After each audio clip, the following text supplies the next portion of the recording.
My name is Ethan Borg. I am an acupuncturist and an herbalist practicing here in Rochester. And you might think that I'm here today trying to sell you Chi Infusions, this product that I'm making, but that's actually not my goal for today. My goal is to teach you something about this universe that you may not have known prior to coming in today, which might be kind of a big statement given that we're all adults here. We probably think we know quite a bit about our universe. But the reality is, I'm going to bring to the table here something that you probably haven't been exposed to too much, which is classical Chinese medicine, and a theory of medicine that is actually based on a traditional perspective of physics. So the story goes that the first emperor of China, his name is Fu Shi. This is a mythical person. He's attributed to having created farming and having created fishing. So clearly this is not a real person. It's someone who just is the embodiment of just the greatness of humankind.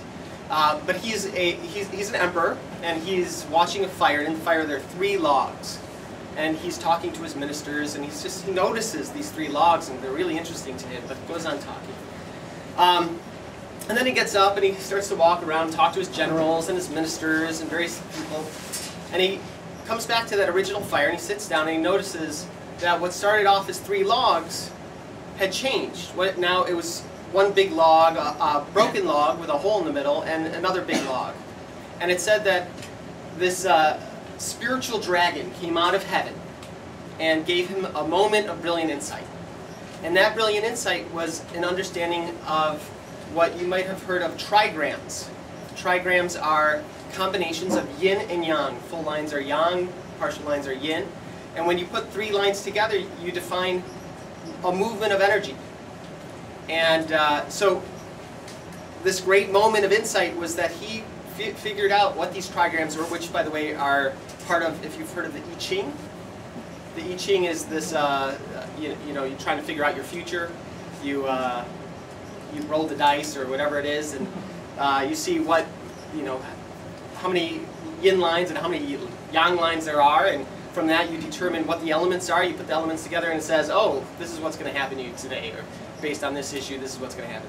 So he creates this. He creates the trigrams, and he creates this concept of energy being defined as different, that there's Qi, energy, which is the universal particle of Chinese medicine, energy, Qi.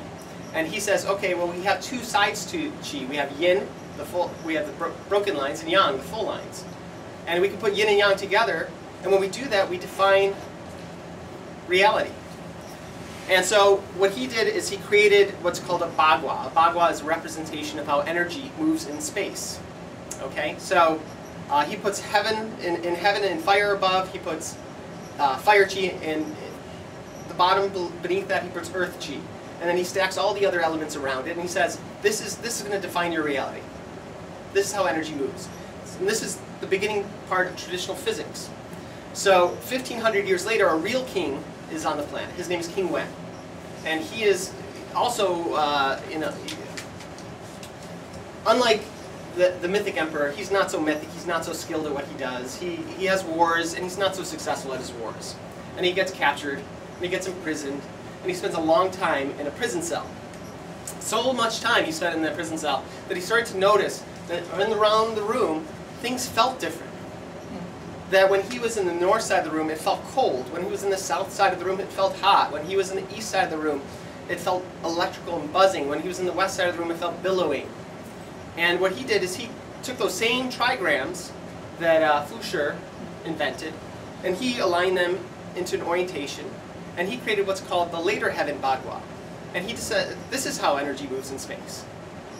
Okay, so now we have 2 baguas. One's called the early heaven from Fu Shi, and then King Wen created another one called the later heaven one. And the problem that we have is that they're both said to describe reality and how energy moves in reality, but they're different. In King Wen's, in the north, what's opposite each other in this case is fire and water, not fire and earth. And so basically what the story of today is going to be is why this matters, how this defines reality, and how this is going to improve your health and well-being. ultimately. And I'm going to actually, at some point, demonstrate how we're going to take water and we're going to energize it and demonstrate how moving energy in different planes of energy are going to impact different parts of your body. Okay? So,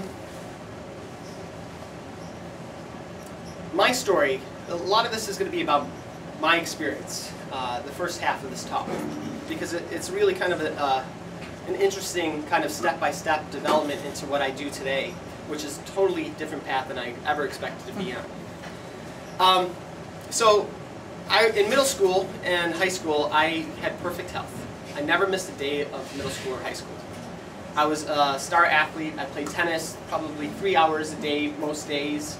I was at the point where people were telling me I should try to go pro and get private coaches and all that stuff. But something in me told me that that wasn't what I wanted to really do in my life. So, and that was probably a good thing, because when a couple weeks before college, I developed mononucleosis. And for most people, they have a case of mono and they get over it, and that's fine. But the case that I had was a particularly bad one for some reason. And it was 2 weeks before college, and my parents were ready to get me out of the house. And I was ready to get out of the house. So the doctor said, you should go on prednisone. It'll give you the energy to get out of the house. I said, okay, I'm going to go on prednisone. So I went on prednisone, and I felt like I had some energy, went to school. And the college that I went to, it's called Swarthmore College, and it's a real pressure cooker school. It's not a party school by any means. And so this combination of a really stressful school, prednisone, and the mono, it took me from being in such fantastic health to being just devastated. My immune system was devastated. And what happened is that every single week, I developed flu-like symptoms. I would try to exercise the way I used to exercise, and I would hit this wall. I'd exercise for about 10, 15, 20 minutes, and then I would just feel horrible, and then invariably I would then start to feel really sick. And so every week, week after week, I would do this because I was just insane. I just wanted to be the person I was before, the athlete that I was before, and I couldn't do it. And it took me years to figure out that it was actually these decisions that I was making that were not particularly good for my health, that I really needed to give my body time to heal. But I mean, this went on for years and years. In fact, I developed what is now known as chronic fatigue, and I had it for 7 years. And those were a really hard, suffering period of life. I was depressed. I was, on a scale of 1 to 10, my energy was sometimes a 1 out of 10. I was bone tired a lot of the time. So when I went to college, I was pre-med. My dad is a doctor in town, and I had this expectation that I was going to be a physician.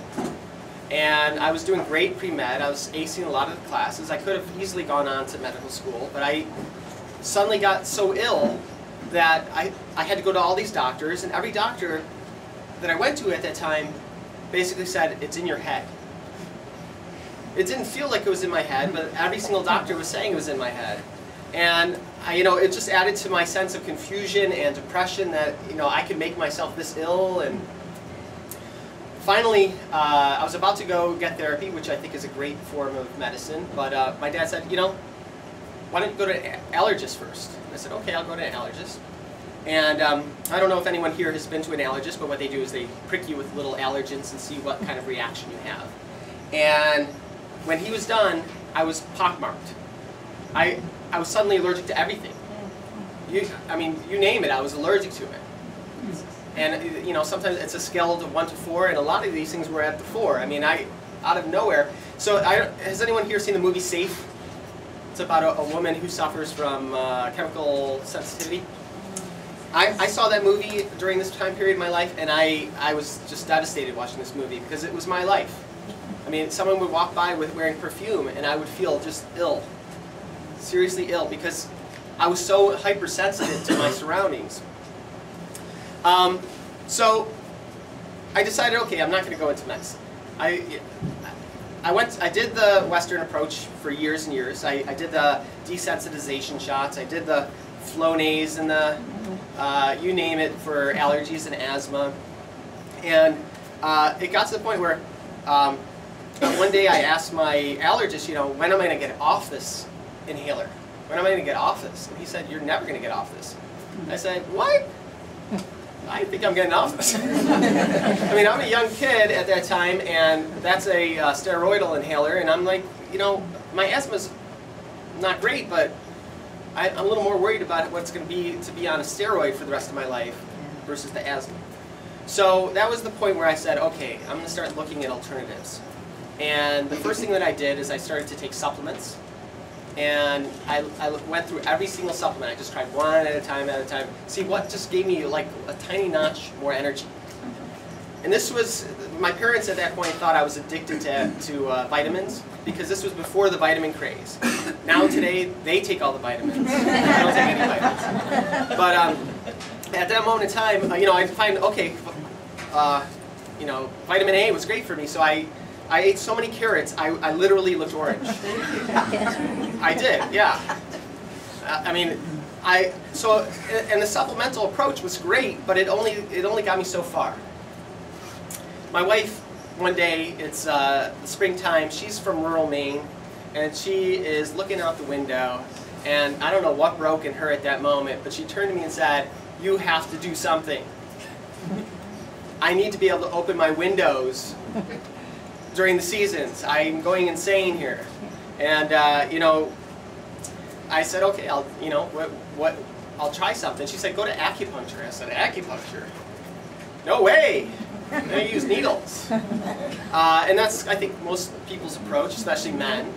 Men don't, if you haven't gone through childbirth, you're a little more of a chicken, I think. But, you know, eventually I capitulated. I said, okay, I'm going to go, I'll try acupuncture. And after that first treatment, I had this movement of energy in my abdomen that it was just an incredible churning sensation of heat. And I said, wow, this is something exciting. And it only took 7 treatments. Every single one of my allergies except for molds and cats totally disappeared in 7 treatments. My lactose intolerance that also developed at that time, totally gone. My energy rose. I wasn't completely out of the point of being, the chronic fatigue was still there to some degree. I was still hitting a wall, but even that, my energy was improving. And so at this time, I graduated college, and I decided not to go into medicine. I became a copywriter for a year, and that led to, this is 1994, 1995, the internet. That was the year that the web browsers really came out, and people were starting to get excited about the internet. And the copywriting led to the web led to programming, and that led to me actually creating a company where I was part of that .com boom, where I was building websites. I actually moved to Seattle, and at that time I was involved with startups in the San Francisco area. And it was a great rush. I mean, it was a total roller coaster ride period where these companies, there'd be periods where we thought, oh, in 2 months we're going to all be millionaires. And of course, 2 months would come by and we're like, oh, we're not millionaires. This company's about to implode. So it was exciting, but you know, I would see all these other programmers around me and I'd be like, these people really, this is what they eat and breathe. This is what they love. This is not what I love. I like the creative elements of it. I like learning the logical steps. I like putting a program together, but I don't love, you know, I don't like the hours being up until midnight and just the whole adrenaline rush of it. So I thought, okay, this is not my path. What is my path?